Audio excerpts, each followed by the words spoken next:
Hello dear students, आज हम पढ़ेंगे genetic disorders. Principle of inheritance and variation में चैप्टर 5 में एक टॉपिक है जेनेटिक डिसऑर्डर्स। जेनेटिक डिसऑर्डर्स में सबसे पहला डिसऑर्डर है सिकल सेल एनीमिया।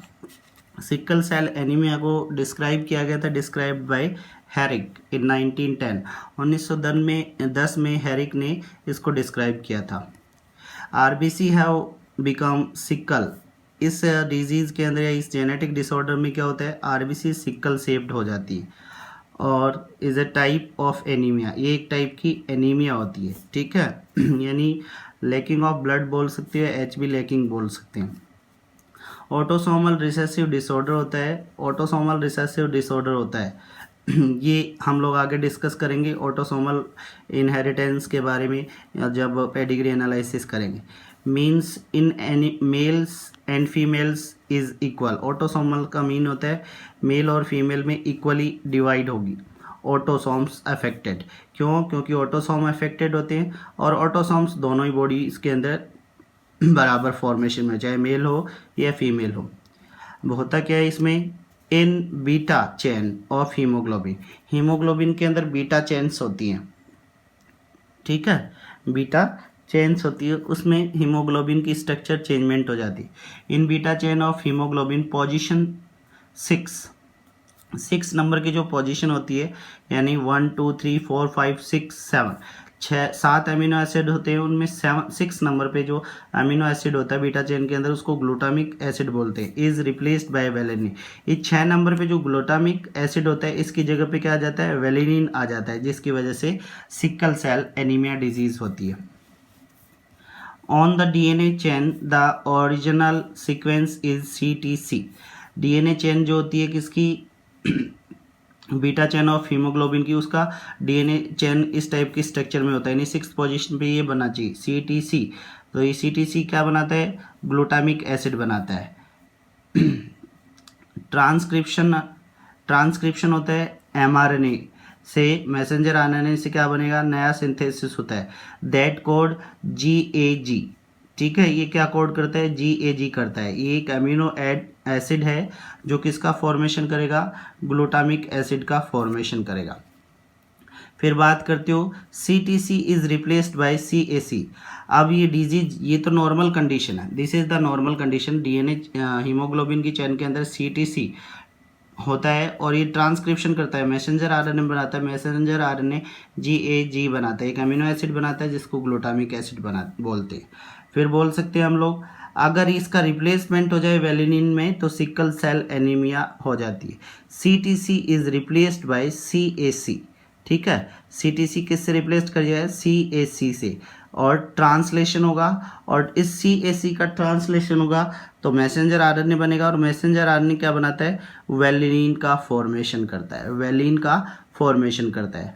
और अगर ग्लूटामिक एसिड की जगह पे वेलिन का रिप्लेसमेंट हो जाता है तो वो क्या हो जाती है, डिजीज अकर हो जाती है सिकल सेल एनीमिया। अब इस डिजीज में होता क्या है, oxygen holding capacity of haemoglobin decreases.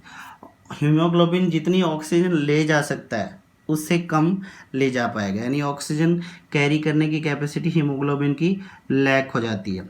Shape of RBCs get change like sickle. और आरबीसी की शेप कैसी हो जाती है, हास्याकार हो जाती है, यानी कर्व हो जाती है, घूम करके कर्व हो जाती है। Sickle like structure, like this, ऐसी स्ट्रक्चर हो जाती है।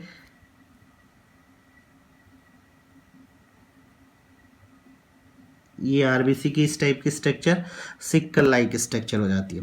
तो फर्स्ट कंडीशन, ऑक्सीजन कैरी करने की कैपेसिटी हीमोग्लोबिन की डिक्रीज हो जाती है और आरबीसी की शेप सिकल लाइक हो जाती है।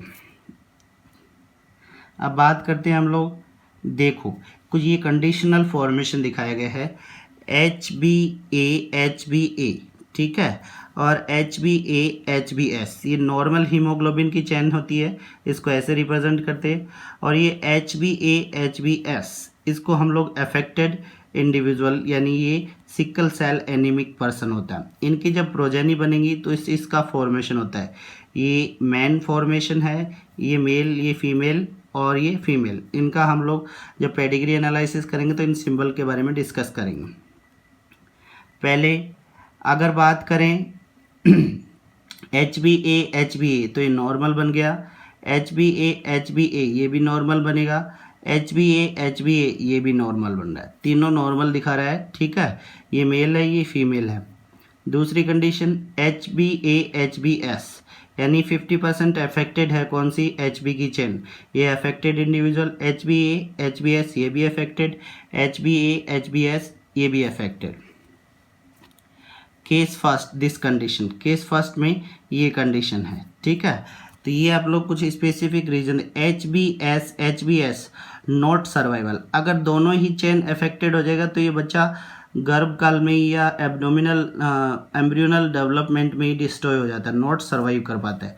HbA ये नॉर्मल हीमोग्लोबिन चेंज होती है, HbS ये क्या होती है, अफेक्टेड, यानी ये सिकल सेल एनीमिक है बट सर्वाइव करेगा, ये सर्वाइव नहीं कर पाता है। HbS S का मतलब अफेक्टेड और A normal. Case first this condition, case first में हम लोग देखते हैं ये वाली कंडीशन, ठीक है, HbS अफेक्टेड। केस सेकंड में एक मेल पर्सन एक फीमेल पर्सन अफेक्टेड दिखाया गया है। अब इनसे बनने वाली प्रोजेनीज मान लिया जाए यहाँ पर HbA है और इसमें HbS है, तो HbA ठीक है, दोनों का क्रॉस कराएं, फिर इसके HbA के साथ में क्रॉस करवा सकते हैं, और लास्ट वाला एक बचेगा वो HbS बनेगा, थर्ड कंडीशन बनेगा। तो ये हीमोग्लोबिन की लैकिंग है इसमें, या सिकल सेल एनीमिक हो सकता है। इसके बारे में हम लोग आगे और डिस्कशन करेंगे जब पेडिग्री एनालिसिस के बारे में पढ़ेंगे, डिस्कशन करेंगे तो इस हीमोग्लोबिन चेन के बारे में और डिस्क्राइब किया जाएगा। सेकंड है हीमोफीलिया, इसको रॉयल डिजीज़ भी बोलते हैं due to royal family running, क्योंकि ये रॉयल फैमिली में रनिंग है या फिर रॉयल फैमिली में फाइंड आउट की गई थी, इसलिए इसको रॉयल डिजीज़ भी। Another name of this disease is bleeders disease बोला जाता है। बिकॉज ऑफ दिस, ये नाम क्यों दिया गया है, named because clotting time is delayed. इस डिजीज़ का नाम ब्लीडर्स डिजीज़ क्यों दिया गया है, क्योंकि इसमें जो ब्लड क्लॉटिंग का टाइम होता है वो डिलेड होता है, लेटर होता है। Is a kind of type of haemophilia, एक टाइप की हीमोफिलिक डिजीज़ है। अब बात करते हैं type of haemophilic disease. First type है हीमोफीलिया ए डिजीज़, ठीक है, यानी हीमोफीलिया में भी टाइप है haemophilia A, due to non formation of clotting factor 8, ठीक है, रोमन नंबर में लिखा जाता है। क्लॉटिंग फैक्टर होते हैं, जब ब्लड क्लॉटिंग होती है उसमें क्लॉटिंग फैक्टर नंबर 8 बनता है, तो ये due to non formation of clotting factor 8, ये फैक्टर नहीं बनता है, नॉट फॉर्म, तब हीमोफीलिया ए डिजीज़ बनती है। दूसरा haemophilia B, due to the non formation of clotting factor 9, ये कौन सी वजह से, ये 8 की वजह से 9th क्लॉटिंग फैक्टर नहीं सिंथेसाइज होता है, तब ये डिजीज़ होती है। दोनों फॉर्मेशन होगी तो हीमोफीलिया को फर्दर डिवाइड किया गया है, एक में क्लॉटिंग फैक्टर 8 नहीं बनता जिससे क्लॉटिंग क्या हो जाती है, डिलेड होती है, और एक में क्लॉटिंग फैक्टर 9 नहीं बनता जिससे भी क्लॉटिंग क्या होती है, डिलेड होती है। नेक्स्ट है sex linked recessive disorder, means that genes responsible for this disorder it's shown its effect in recessive form, यानी जो इस डिजीज़ ऐसी डिजीज़ को कोज करेंगे वो इफेक्टिव होते हैं किस फॉर्म में, रिसेसिव फॉर्म में। This genes is located on sex chromosome, ये किसके ऊपर लोकेटेड होते हैं, सेक्स क्रोमोसोम के ऊपर लोकेटेड रहते हैं। Human have 2 type chromosomes, human के पास में 2 टाइप्स के क्रोमोसोम्स होते हैं, X Y, one is X and another is Y, ठीक है, 2 टाइप्स के सेक्स क्रोमोसोम बोल सकते हैं, एक एक्स होता है एक वाई होता है। The gene is located on X chromosome, इस डिजीज के जीन कहाँ लोकेटेड होते हैं, एक्स क्रोमोसोम पर। There is no homologous on Y chromosome, यानी वाई क्रोमोसोम के ऊपर इस एक्स क्रोमोसोम का कोई होमोलोगस नहीं होता, इसको एक्स लिंक्ड या सेक्स लिंक्ड डिजीज भी बोल सकते हैं, ठीक है। बोल रहा है सेक्स लिंक्ड रिसेसिव डिसऑर्डर को हम लोग क्या बोल सकते हैं, एक्स लिंक्ड या सेक्स लिंक्ड भी बोल सकते हैं। Because Y doesn't have homologous chromosome, क्योंकि वाई के पास में कोई दूसरा होमोलोगस क्रोमोजोम नहीं होता। Female have 2 XX, male have 1 X। Female के पास में 2 XX होते हैं और फीमेल के पास में 2 XX और मेल के पास में 1 X। इसको सिंबल रिप्रेजेंट किया जाता है ऐसे, ओवल शेप्ड, उसको हाफ कर्व दिखा दिया जाता है, डार्क और हाफ विदाउट डार्क। इस कंडीशन को बोलते हैं कैरियर फीमेल। ये सिंबल्स हैं पेडिग्री एनालिसिस करने के लिए, जिसको हम लोग लेटर डिस्कस करेंगे at the end of this chapter. अगर बात करें एक नॉर्मल मेल कैरियर फीमेल के साथ में क्रॉस करता है, मैरिज होती है। नॉर्मल मेल मतलब इसमें डिजीज़ नहीं है, कैरियर फीमेल मतलब ये डिजीज़ कैरी कर रही है। क्रॉस करवाते हैं XY, ठीक है, XX केस फर्स्ट में। अब इसमें क्या बन रहा है, जैसे अफेक्टेड को हम लोग ऐसे रिप्रेजेंट करते हैं, अफेक्टेड को ऐसे अफेक्टेड मेल होगा तो इसको डार्कर कर देते हैं और XY डॉट होगा, ठीक है। और कैरियर फीमेल होगी उसको ऐसे डिनोट करते हैं, राउंड फीमेल का और कैरियर का मतलब half, XX dot. Case second में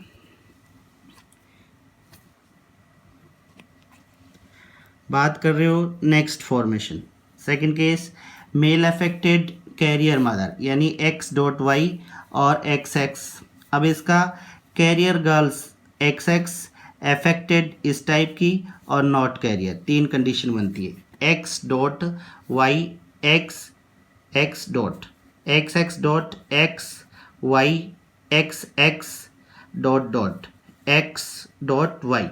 तो ये क्या हो गया, कैरियर फीमेल होगी, ठीक है, ये वाली इस टाइप की, ये कैरियर फीमेल और ये अफेक्टेड नॉट कैरियर। ये अफेक्टेड है नॉट कैरियर, बट ये सर्वाइवल में भी नहीं रहती होमोलॉगी की वजह से।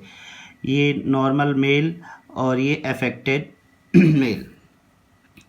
नॉर्मल बॉय XX, ठीक है, इस टाइप का XY और कैरियर XX डॉट इस टाइप से रिप्रेजेंट करते हैं, अफेक्टेड X डॉट X से। X डॉट वो सर्वाइवल में नहीं रहती। The girl is disease, the girl is the diseased when only male and female both have X carrier। यानी लड़कियां इस डिजीज में कब होंगी डिजीज्ड, यानी उनके अंदर डिजीज कब होगी, जब मेल और फीमेल दोनों के अंदर क्या होता है, X कैरियर होना चाहिए। यानी कैसी कंडीशन, दोनों ही ऐसे होंगे। ये कंडीशन में ही, इस कंडीशन और इस कंडीशन में ही क्या होता है, लड़कियां अफेक्टेड हो सकती हैं। Both have X carrier means male is like this और फीमेल इज लाइक दिस, तभी लड़कियों के अंदर ये डिजीज होगी। In this condition 50% of male are affected, total population is also 50%। यानी पूरी की पूरी प्रोजेनी के अंदर 50% अफेक्टेड होंगे और टोटल 50% मेल भी अफेक्टेड होंगे। इसके बाद में पढ़ेंगे हम लोग next genetic disorder phenyl ketonuria. Thank you.